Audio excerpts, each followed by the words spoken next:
Mesdames, Messieurs, bonsoir, bienvenue à Mons, là où se déroule actuellement l'African Royal Party, la deuxième édition. Il faut rappeler que cette année, l'organisation a mis en place un panel, une rencontre avec les différents entrepreneurs. Comment fait-on pour se jeter dans l'entrepreneuriat? Est-ce que l'entrepreneuriat était facile? Est-ce que tant de questions que cette diaspora africaine se pose.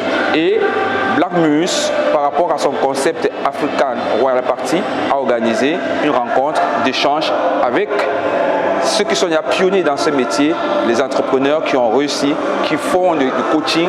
Ils sont venus aujourd'hui rencontrer le public de Mons. Et ça a été un échange vraiment gagnant.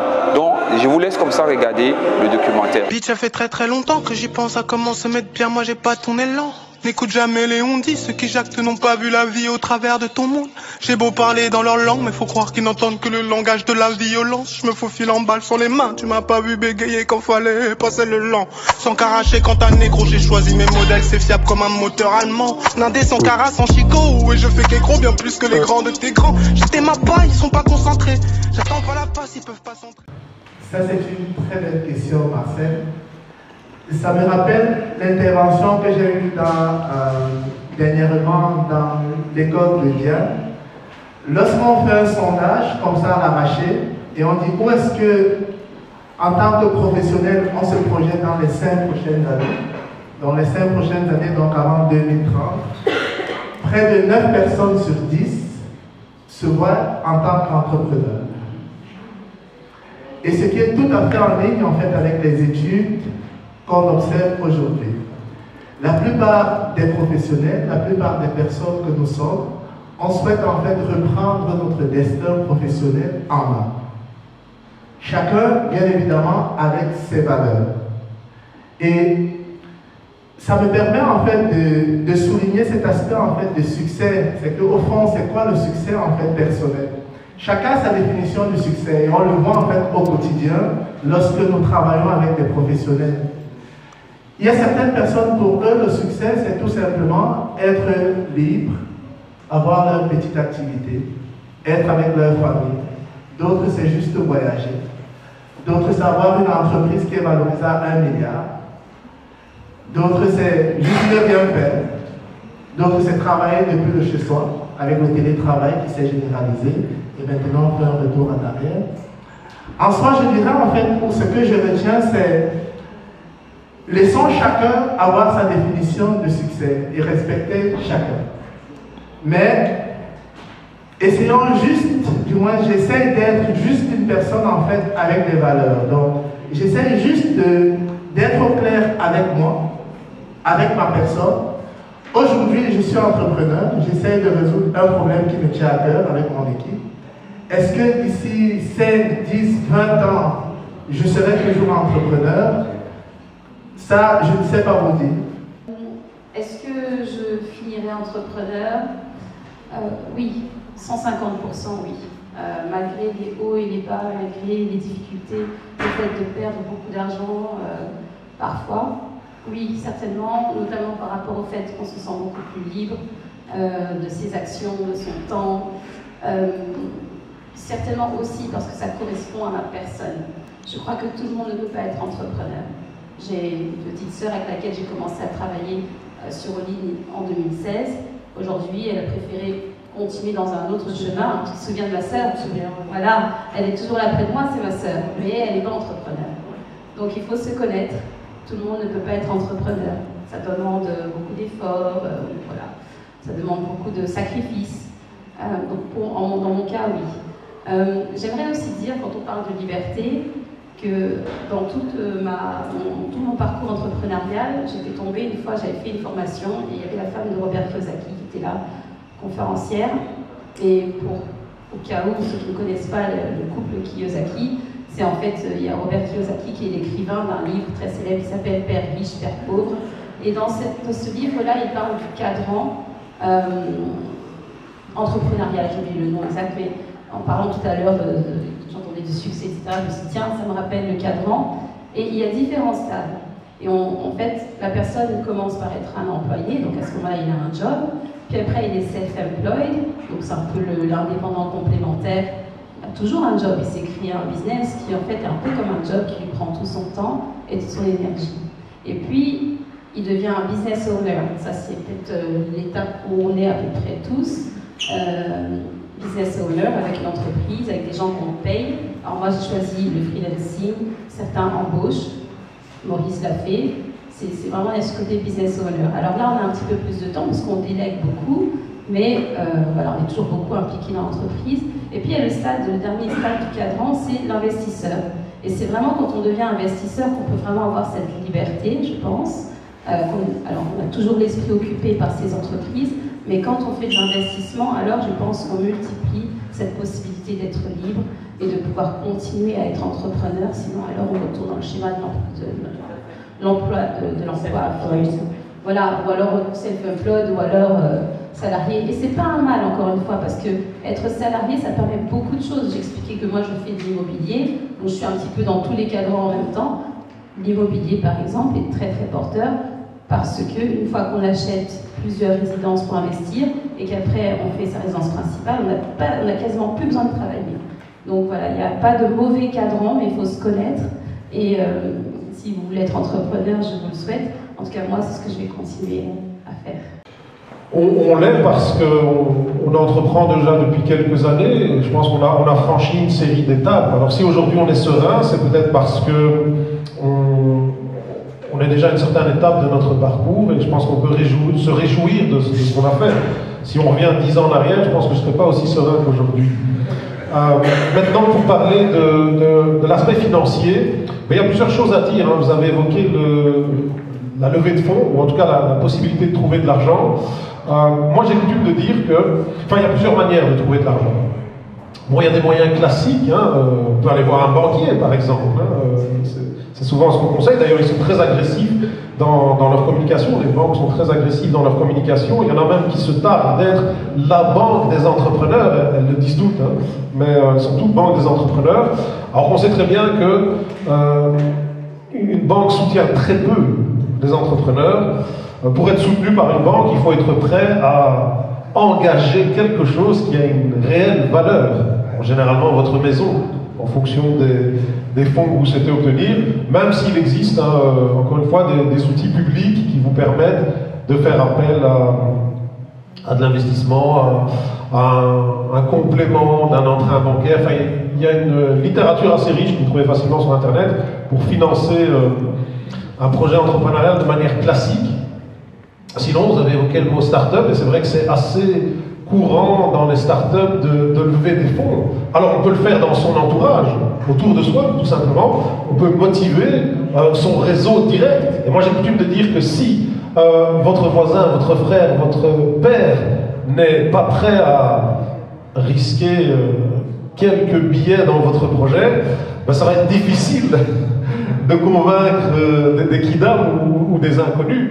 Parce que justement, lorsque j'ai ouvert le cabinet, en fait, pour les médecins généralistes qui s'installent dans des zones de pénurie, on a des primes d'installation qui nous aident ne serait-ce qu'à payer nos factures, à démarrer, etc. Bien évidemment, c'est sous condition.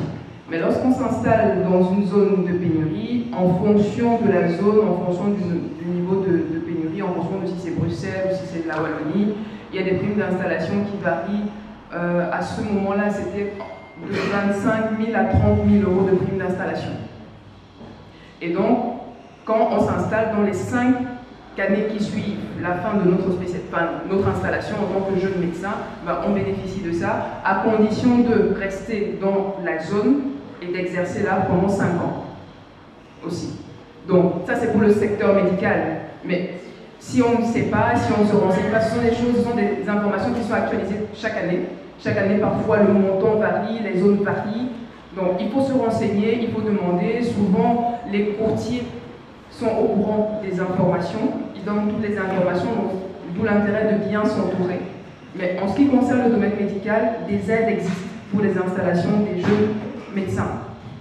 Maintenant, pour les autres secteurs, je ne sais pas trop, mais voilà, en ce qui concerne mon secteur, c'est tout. Ils arrêtent leur activité entrepreneuriale. Là, si je réponds, oui, indépendant, par contre, si je réponds, ce sera plus de la spéculation. Donc je ne peux pas commencer à dire sociologiquement il se passe ça. Par contre, je pense qu'un des aspects qu'on a oublié de parler, notamment à travers le fait que la jeunesse afro-descendante entreprenne de plus en plus, c'est notamment lié à une lecture intergénérationnelle. En fait, là, on a parlé des activités entrepreneuriales visibles, formelles. Et il y a tout le business informel qu'on ne nomme pas, qui sont portés par les pères afrodescendants et les mamans afrodescendantes. Surtout dans le concept de l'import-export. Lorsqu'on analyse les familles et la manière dont on s'inscrit ces dynamiques familiales, on voit souvent un certain absentéisme au niveau des pères. Et notamment parce que j'avais parlé du niveau de chômage qui est fortement touché, qui se passe fortement aux hommes. Et alors du coup, on a beaucoup de pères en fait, qui s'inscrivent dans des allers-retours entre du coup l'Afrique et l'Europe. Et je pense qu'on marche surtout sur ces traces-là. Et aussi, je pense qu'il y a vraiment un terreau fertile. Il y a une volonté en fait pour la jeunesse afrodescendante de se mettre en connexion avec l'Afrique directement. Et la voie entrepreneuriale, c'est une des voies vraiment très convoitées par cette jeunesse pour s'inscrire dans ça. Et donc voilà, je pense que la manière dont s'articule l'entrepreneuriat aujourd'hui, elle s'inscrit aussi sur les prémices de nos pères et de nos mères qui, par exemple, allaient avec des valises de vêtements. On voit ça, comme des micro-business. Et c'est vraiment ces activités entrepreneuriales qui, aujourd'hui, nous inspirent. Félicitations à Black Muse pour cette belle conférence sur l'entrepreneuriat. C'est vraiment un moment très agréable avec un public très attentif et de très très belles questions. On espère que notre intervention à tous aura permis d'éclairer tout le public sur les challenges, les défis et les bonnes astuces pour réussir dans l'entrepreneuriat. C'est toujours un plaisir de pouvoir partager mon expérience, mon histoire d'entrepreneur, de pouvoir aussi créer au moins une émulation, si pas l'envie à d'autres personnes de sauter le pas. Et puis je suis ravi aussi de faire partie d'un panel de qualité, riche et varié, avec autant d'expérience. Moi, j'ai été ravie aussi d'avoir participé à cette première édition de conférences, de cycle de conférences ici à Black Muse. J'étais aussi honorée de faire partie de ce panel, vraiment de qualité, surtout dans la dimension où j'étais venue au départ vraiment pour partager mon parcours comme doctorante qui a démarré plus ou moins à partir de rien. Et je me suis sentie extrêmement enrichie des autres panélistes par rapport à ça, en termes d'inspiration, en termes d'ambition, en termes de volonté en fait de pouvoir poursuivre mes efforts. Et je pense que c'est très intéressant que cet événement s'est situé en dehors de Bruxelles, tout simplement pour pouvoir créer en fait une sorte de décentrement, non seulement le fait de faire en sorte que des personnes du centre, donc de Bruxelles, puissent venir vers les périphéries et de montrer que dans les périphéries, il y a aussi des choses, il y a aussi des entrepreneurs actifs qui contribuent aussi à la communauté. Et voilà, pour montrer que ce mouvement effervescent de succès et de réussite, il s'articule vraiment à l'échelle nationale. Et ça, je trouve ça vraiment beau comme message. Je remercie Black Muse pour l'invitation. Pour moi, en tout cas, c'est une première. Et j'ai trouvé ce panel particulièrement riche parce que c'était l'occasion de faire de belles rencontres, des personnes que je ne connaissais pas. Et donc, j'ai eu l'occasion d'entendre différents parcours, différentes expériences qui résonnent également en moi, j'ai envie de dire, par rapport au chemin que moi aussi j'ai parcouru et que j'ai encore à parcourir. Et donc, je me dis que ce sont des expériences à répéter parce que c'est bénéfique aussi bien pour les jeunes qui viennent écouter que pour les intervenants aussi d'être enrichis des expériences des autres. Et d'autant plus que ça se fait en Belgique parce que la plupart du temps, on a tendance à se dire que bon, ça se fait en France, on a souvent des événements qui s'organisent en dehors de la Belgique. Mais quand ça se fait en Belgique, pour moi, c'est une première réellement et je trouve ça, gratifiant en fait pour la Belgique et notamment pour le Mons, le Hainaut de pouvoir organiser ce type d'événement. Alors, bravo à Black Muse. Est-ce que tout le monde peut entreprendre? Oui. Est-ce que tout le monde veut entreprendre? Non, pas nécessairement. Merci à Black Muse d'offrir cette opportunité aux jeunes issus de la diaspora. C'était un plaisir pour moi de partager le panel avec vous et autres. C'était très enrichissant. C'est une expérience à renouveler et promouvoir les talents et promouvoir également les parcours de carrière, notamment dans l'entrepreneuriat. C'est quelque chose qui nous anime et merci à vous. Oui, je suis Roland Thomy, je suis comptable au département financier de l'Université libre de Bruxelles et président de 2 associations. Et merci beaucoup déjà à l'organisation. C'est une très bonne idée de faire ce panel, ce qui nous a permis de réfléchir sur plusieurs thématiques entre nous, afro-descendants. Franchement, c'est une très belle idée et j'espère qu'il y aura des sujets comme ça dans l'avenir. Merci beaucoup. Karine Chomnou de Haut-Délice Tropical, située à la rue de la Petite Guilande à Mons, marraine de Blarmus depuis plusieurs années. Je suis contente de mes fioles qui ont pensé à organiser ce concept pour réunir la communauté africaine, pour discuter par rapport à nos différents problèmes. Je prie que cela puisse continuer ainsi pendant des années et merci de m'avoir invité et de m'avoir honoré comme votre marraine. À très bientôt. Voilà, je suis Valère Gassu, indépendant dans le secteur automobile, réparation, dépannage routier et vente des véhicules d'occasion. Une fois de plus, un grand big up au concept Black Muse et son staff d'organisation pour avoir mis sur pied cette petite idée de réunir la communauté dans le but d'échanger comme on l'a fait tout à l'heure dans notre conférence. Honnêtement, c'est quelque chose de waouh qui fait avancer notre communauté aujourd'hui. Je vous remercie. En fait, j'aimerais déjà remercier l'organisation pour cet événement. C'est un événement qui est à encourager. Je ne sais pas, on est à la 2e ou 3e édition, je ne me rappelle plus exactement. Mais je crois que la diaspora, les afro-descendants doivent tout faire pour participer à ce genre d'événement, pour qu'on puisse à un moment donné se donner la main, s'entraider, et pour qu'ensemble on puisse faire évoluer l'Afrique ici à la diaspora.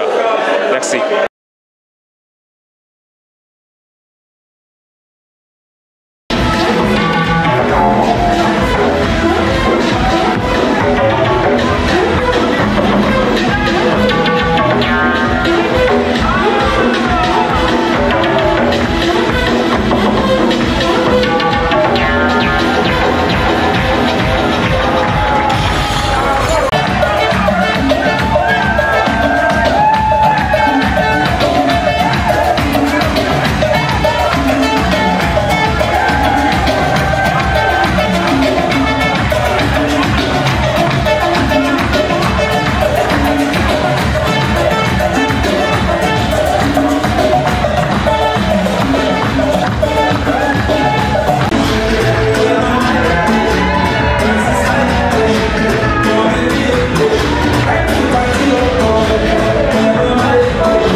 Est-ce que c'est la reine?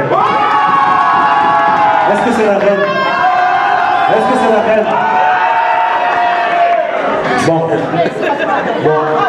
elles ont compris. Bon, si vous avez compris, allez féliciter la reine.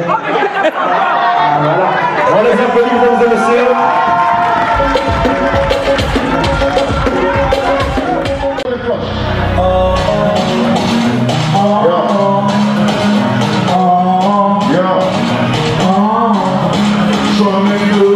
Je regarde le charisme qui Dieu te voit. J'en veux mes deux tombats. Depuis mes positions, mes pas. J'en garde la noche, amène de la noche, j'en garde la noche, amène de la noche, j'amène de la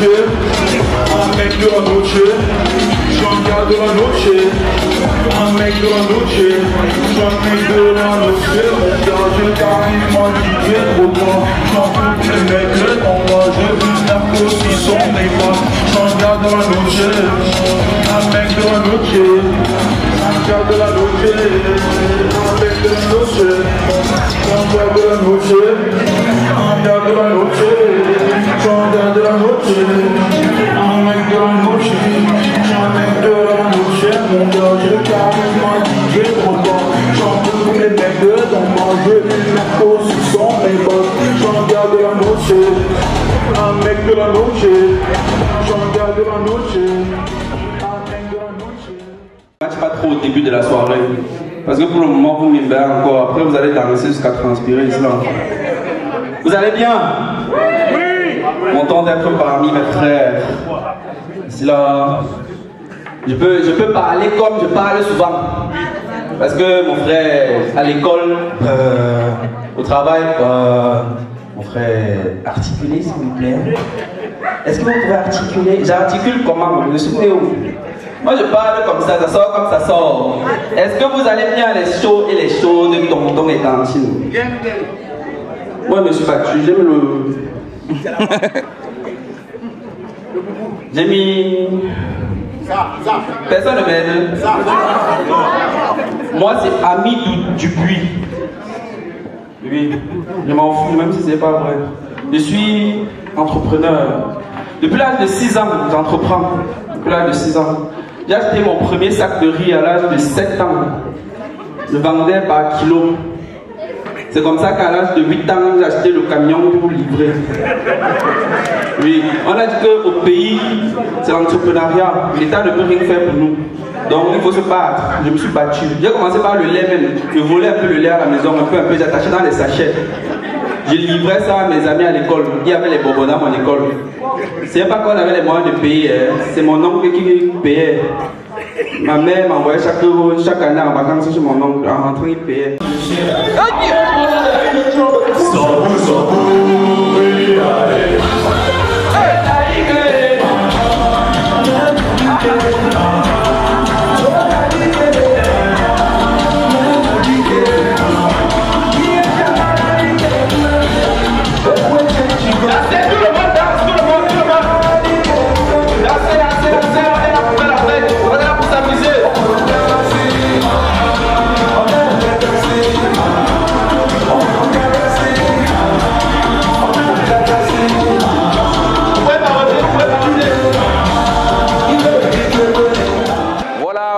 De regarder ces différents panels, ces différents échanges qu'il y a eu entre les entrepreneurs, les coachs qui étaient là aujourd'hui.